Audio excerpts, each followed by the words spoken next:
ఆగో డోర్ అత్తలేదేంది? ఎవరన్నా ఉన్నారా? లేరు. శ్వేత శ్వేత డోర్ తీయవా ప్లీజ్? నా డబ్బులు ఎప్పుడు ఇస్తావు? ఇది ఏటీఎం అనుకుంటావా బాత్రూమ్ అనుకుంటావా? మా నాన్న పంపిన వెంటనే ఇస్తా. డోర్ తీ ప్లీజ్.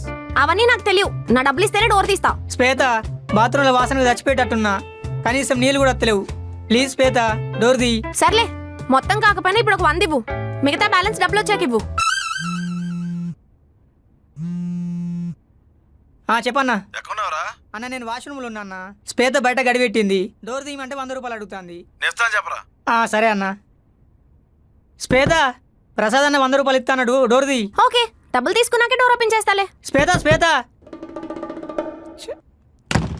ఎవరి దగ్గరైనా అప్పు తీసుకోవచ్చు, కానీ ఈ ఆడవాళ్ళ దగ్గర అస్సలు అప్పు తీసుకోవద్దు.